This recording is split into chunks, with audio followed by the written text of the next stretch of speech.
Hello बच्चों।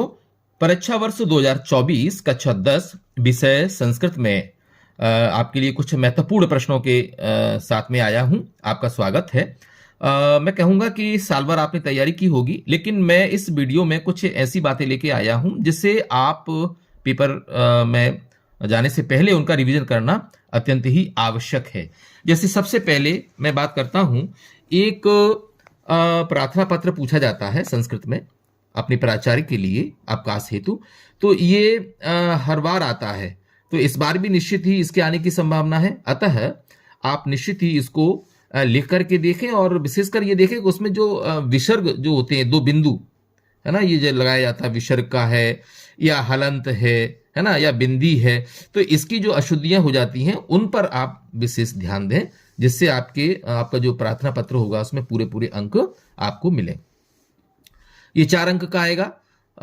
इसके बाद 4 अंक का एक निबंध भी आता है। तो निबंध में संस्कृत भाषाया महत्वम अथवा कवि कालिदासः, ये दोनों ही निबंध अत्यंत महत्वपूर्ण हैं और प्रतिवर्ष इनमें से कोई ना कोई अवश्य ही आता है। तो अगर आपने संस्कृत भाषाया महत्वम याद कर लिया तो अच्छी बात है, और अगर याद नहीं किया है, आपने कालिदास याद किया तो भी चलेगा, लेकिन इन दोनों में से कोई एक आपको अवश्य ही याद होना चाहिए। कभी कभी कुछ एक दो पंक्तियां अगर आपकी कम पड़ जाती हैं निबंध में, तो जो आपका प्रश्न पत्र है उसमें कई सारे गद्य खंड आते हैं, अपठित गद्य खंड आता है, व्याख्या वाला भी गद्य खंड आता है। तो अगर उन गद्य खंडों में कोई एक दो लाइन आपके इस निबंधों से मिलती जुलती है, तो वो आप उन गद्य खंडों से लिख करके भी आप अपने प्रश्न के उत्तर को पूरा कर सकते हैं। ठीक है ना, ये आपके लिए एक ट्रिक थी। इसके अलावा एक श्लोक जो 2 अंक का लिखने के लिए आता है और सुभाषतानी पाठ से पूछा जाता है, तो उसके लिए आपको क्या करना है कि सुभाषतानी पाठ से आप कोई 2 श्लोक याद कर लें, क्योंकि मान लीजिए एक श्लोक पद्यांश के रूप में आ गया तो फिर आप के पास कोई दूसरा नहीं होगा, क्योंकि प्रश्न पत्र में जो भी आप श्लोक लिखेंगे ऐसा लिखेंगे जो उस प्रश्न पत्र में नहीं आया हो। तो सुभाषतानी पाठ से आप कोई भी सरल से 2 श्लोकों का अवश्य ही रिवीजन कर लें और उनको लिख करके जरूर देखें, क्योंकि लिख करके जब हम पुस्तक में से चेक करते हैं तभी अपन उनकी उसमें जो होने वाली गलतियां हैं उनको अपन पकड़ पाते हैं। अतः लिख करके जरूर देखना चाहिए। तो इस तरह से अपना 4 अंक का प्रार्थना पत्र, 4 अंक का निबंध और 2 अंक का श्लोक, इस तरह से ये 10 अंक आपके निश्चित ही पक्के हो जाते हैं अगर आप इनको अच्छे से मजबूत कर लेते हैं। इसके बाद अब हम आते हैं, जिस तरह से आपके हिंदी के प्रश्न पत्र में एक पद्यांश आता है और उस पद्यांश की आपको व्याख्या करनी होती है संदर्भ प्रसंग से, लेकिन संस्कृत के पेपर में क्या है, पद्यांश के रूप में एक श्लोक आता है, 2 श्लोक आएंगे और उनमें से कोई एक करना होगा। और वो जो श्लोक है तो उस श्लोक से संबंधित कुछ नीचे 3-4 प्रश्न लिखे होंगे, उन प्रश्नों के उत्तर उस श्लोक में से ही ढूंढ करके देना है। तो आपको इस बार जो 6वां पाठ है, सुभाषतानी जो पाठ है, उस पाठ में से आपको तैयारी जरूर करना चाहिए, और 9वां पाठ है जो सूक्तयः है इसमें से। तो इन दोनों पाठों के जो श्लोक हैं और इन श्लोकों से जो भी प्रश्न बनते हैं उनकी तैयारी आपको रिवीजन के तौर पर जरूर कर लेना चाहिए। ये 3 अंक का रहता है। इसी प्रकार से 3 अंक का, जैसे हिंदी में आपको गद्य खंड आता है, उसी प्रकार से संस्कृत में कोई संस्कृत का लिखा हुआ कोई गद्यांश आएगा आपका, तो वो कौन से पाठ हैं जिन्हें आपको जरूर उन गद्यांशों से आपको परिचित हो जाना चाहिए। तो उसमें देखो, एक तो है ये जननी तुल्य वत्सला, है ना, ये पाठ 4 है। तो इस पाठ के गद्य खंडों को आप जरूर अच्छे से देख लें। और एक पाठ है आपका 6वां पाठ है सौहार्दों प्रकृति है शोभा, इस पाठ के गद्य खंडों को जरूर देख लें और उसमें से किस प्रकार के प्रश्न बनते हैं वो आप जरूर देख लें।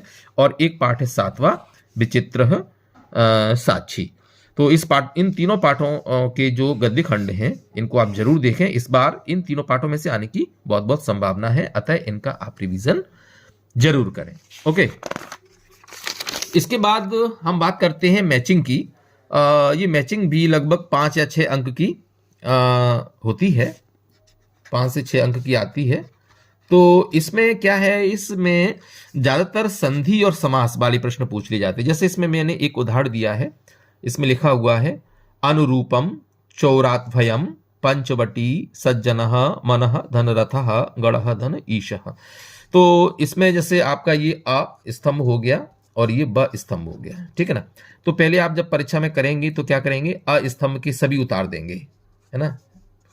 कई विद्यार्थी क्या करते हैं, दोनों जो स्तंभ है उनको उतारते नहीं है, और वो क्या करते हैं, या तो एक ही तरफ के सही से उतार के रख देते हैं अथवा उनके क्रमांक डाल देते हैं। तो कृपया क्रमांक नहीं डालें, बल्कि स्पष्ट रूप से अ स्तंभ के जितने भी पॉइंट्स हैं उन सबको उतारें और उनके सामने जो उनके करेक्ट हैं उनको मिला दें। जोड़ियों में ये एक बात आपको ध्यान रखना चाहिए कि जो उसमें आपको सबसे सरल लग रहा है, सही लग रहा है, उसको पहले आप समझ लें। जैसे ये दिखाई दे रहा है गणधन ईशः और गणेशः लिखा हुआ है, तो आप इसके सामने इसको लिख देंगे, ठीक है ना। आप इस तरह की लाइन करके नहीं लिखेंगे, क्या करेंगे, ये तो मैं आपको यहां समझा रहा हूं कि आप किस तरह से उसमें से सरल ढूंढ सकते हैं। ऐसे ही देखो मनः धन रथः लिखा है और यहाँ मनोरथः लिखा है, तो ये भी समझ में आ गया, इसमें ये होना चाहिए, ठीक है ना। इसमें देखो एक समास का मैं बता दूं, ये अनु ये जो है अव्यय है, जैसे यथा अव्यय होता है, तो जहां अव्यय लगा होता है वो अव्ययी समास, अव्ययी भाव समास होता है। तो जो अनुरूपम है वो किसका हो गया, अव्ययी भाव हो गया, ठीक है ना। और पंचवटी इसमें संख्यावाची है, ये संख्यावाची है, शुरुआत में जो शब्द है वो संख्यावाची जहां होता है वो द्विगु समास होता है। तो इस तरह से ये जो है आपका द्विगु समास वाला हो गया, ठीक है ना। अब इसके बाद आपके पास क्या बचा रह गया, कितने मिल गए, 1 2 3 4 मिल गए हैं। अब आपका इसमें एक तो सज्जन बचा, तो सज्जन का संधि विच्छेद किया गया है, तो सज्जन का संधि विच्छेद क्या हो जाएगा, सत धन जन, ये भी समझ में आ गया। अब जो आपको ऐसा कठिन सा लग रहा था कि चोरात भयम, है ना, तो ये वाला अपने आप कौन सा रह गया, जो इसमें आखिरी में बचा रह गया, पंचमी तत्पुरुष। अर्थात मैचिंग में आपको ये ध्यान रखना चाहिए कि जो आपको अच्छे से आ रहे हैं उनकी पहले आप उनको मैच करके लिख लें, बाकी जो रह जाता है उसे आप बाद में कर लें। इसके बाद थोड़ा सा मैं आपको बताना चाहूंगा, रिक्त स्थान के बारे में बताना चाहूंगा। आपका जो प्रथम पाठ है, प्रथम पाठ, तृतीय पाठ, सप्तम पाठ और एकादशा पाठ, इसमें जो पाठ में जो रिक्त स्थान दिए गए हैं उन रिक्त स्थानों का आप रिवीजन जरूर कर लें। रिक्त स्थान में क्या रहता है कि जो वो पूछते हैं परीक्षा में, तो वो जो वाक्य रहता है रिक्त स्थान में वो बहुत लंबा नहीं पूछते, है ना, एक छोटा सा वाक्य आता है रिक्त स्थान में।